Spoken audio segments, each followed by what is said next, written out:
کوکو با نام اصلی هانابیکو پس از به دنیا آمدن در سان فرانسیسکو در سال 1971 توسط یک پژوهشگر به نام فرانسین پترسون زبان بدوی اشاره را یاد گرفت.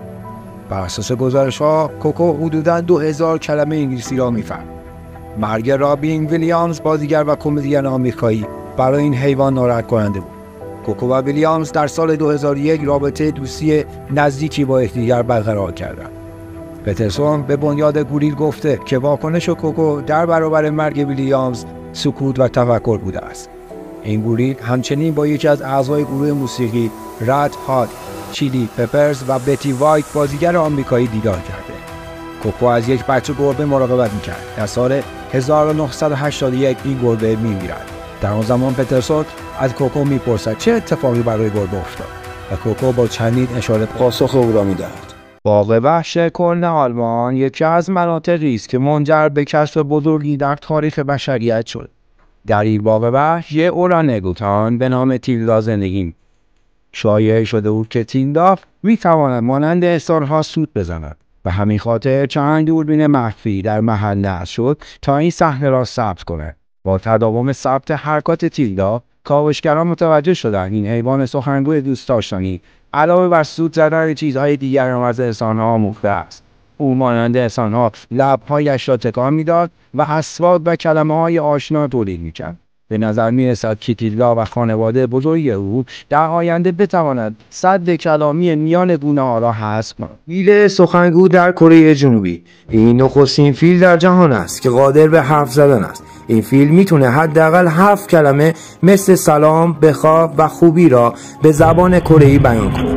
این فیل جوان 20 ساله که کاستیک نام داره تونسته دانشمندان زبانشناس را مجذور خودش کنه و اونها رو به سمت خودش بکشه. این حیوان اولین بار 4 سال پیش توانست این کلمات را بیان کنه که گذشت زمان باعث شد تلفظ کلمات را بهتر ادا کنه. سودا فیلی که توسط دیگر فیل‌ها طرد شده بود و در داخل آب انداخته شده بود و حتی به حیث دورگویی شد، تنها مشکل اعتراضش گریه‌های بلند و از سر خشم بود. در کمال ناباوری دلیل اینکه این فیل منزوی و تنها شده این بود که او می‌توانست نقاشی کند. برای اجتناب و درگیری بیشتر کارکنان باغ وحش تصمیم گرفتند تا او را به مکان مجزا انتقال دهند، جایی که فیل میتوانست با امنیت کامل نقاشی کند و به دور از بقیه فیل‌های پریشان حال مهارت نقاشی او بهتر شد. برها او همیشه خواسته‌هایش را توی نقاشیش پنهان میکرد. همیشه یک فیل را به تصویر میکشید که افکار درون خود را بیان کند. او تنهایی رو به حال بدی که در کنار فیل‌ها داشت ترجیح میداد. اگر انیمیشن عصر یخبندان رو دیده باشید، بدون تردید با ماموت‌های پشمالو که یکی از جالب‌ترین حیوانات منقرض شده ما قبل تاریخ هستند آشنا شده اید. ماموت‌ها در عصر یخبندان و در بخش‌های شمالی کره زمین وجود داشتند. این حیوانات دارای لایه قطوری از موی قهوه‌ای بودند تا آنها را در برابر سرمای هوا محافظت کنند. علاوه بر این ماموت‌های دارای عاج‌های بزرگ و منحنی شکل نیز بودند که به آنها در زمان دفاع از خود و کندن زمین کمک می‌کرد. ماموت‌ها بسیار بزرگ بودند و به گونه‌ای که قد آنها به 2-4 متر و وزنشان به 8000 کیلو می‌رسید. این گونه از حیوانات نهایتاً حدوداً 1700 سال پیش از میلاد مسیح و احتمالاً به دلیل شکار شدن توسط انسان‌ها از بین رفتند. چاقودندان یکی دیگر از حیوانات منقرض شده است که حدوداً 1.6 میلیون سال پیش روی کره زمین زندگی می‌کرده و حدوداً 11000 سال پیش نیز منقرض شده است. این حیوان نیز همچون ماموت در عصر یخبندان حضور داشته است. این حیوان که شبیه به گربه ببر است، از نظر رفتاری هیچ ارتباطی با گونه‌های مختلف گربه‌ها و یا ببرها ندارد. چاقودندان شکارچی‌های وحشی بودند که 2 دندان به طول 17 سانتی متر داشتند. انقراض این گونه احتمالاً با انقراض گیاهخواران غول‌پیکری مرتبط است که با گونه‌های کوچکتری همچون گوزن‌ها جایگزین شدند. ماتا یک لاک‌پشت خطرناک با ظاهری متفاوت است. این حیوان با گاز گرفتن می‌تواند گوش را از استخوان جدا کرده و بکند. گردن این حیوان بلند است و هنگام خوردن ماهی‌های ریز درون آب آنها را به صورت مکشی جذب می‌کند و قادر به جویدن طعمه خود نیست. خانه ماتا در آبهای شیرین آمازون است و تاکنون این جاندار فقط در این منطقه یافت شده. پوست این لاک‌پشت مانند پوست درخت است و سر او به یک برگ بزرگ شباهت دارد. ظاهری که دارد به او کمک می‌کند تا به خوبی استتار کند و غذای خود را درون طبیعت بیابد. جالب است بدانید که این لاک‌پشت دندان‌های بسیار تیزی دارد. این جانور از نژاد مارمولک صحرایی است و در آفریقای جنوبی یافت می‌شود. برخی معتقدند که این مارمولک شباهت فراوانی به اژدهای کوچک دارد.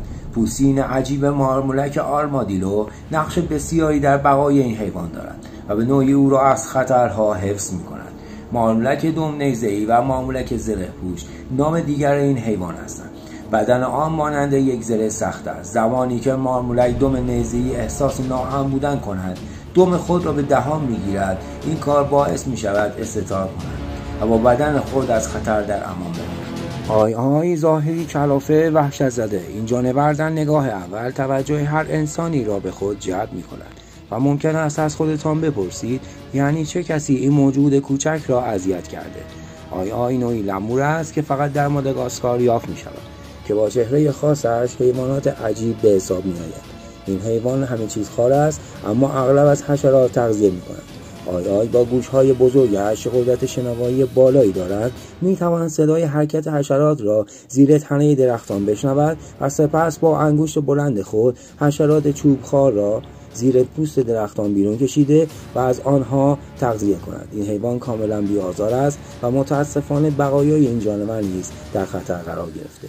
به همین دلیل نامش را میتوان در لیست حیوانات در معرض انقراض مشاهده کرد. در ادامه باید شما را با بلافیش، نوعی ماهی که به دلیل ظاهر متفاوتش سالهای متمادی است که لقب زشت‌ترین موجود زنده را یدک میکشد. بلافیش حباب ماهی یا ماهی قطره‌ای تیره‌ای از ماهیان کله گنده است که در اعماق 600 و 1200 متری آبهای نزدیک به تاسمانیا، استرالیا و نیوزلند زندگی می‌کند. این ماهی با چهره‌ای شبیه به صورت انسان که او را جزو لیست عجیب‌ترین حیوانات قرار می‌دهد، فاقد کیسه شناس و قادر به شنا کردن به خوبی سایر ماهی‌ها نیست. اما چگالی بدنش به او این اجازه را می‌دهد که به خوبی در نزدیکی بستر دریا شناور بماند. حباب ماهی بدون نیاز به جفت توانایی تولید مثل دارد، اما در حال حاضر در معرض انقراض قرار گرفته است. دوستان ممنونم که تا انتهای ویدیو همراه من بودید. لطفاً نظرات خودتون رو کامنت کنید و برای حمایت از من سابسکرایب، لایک و شیر یادتون نره.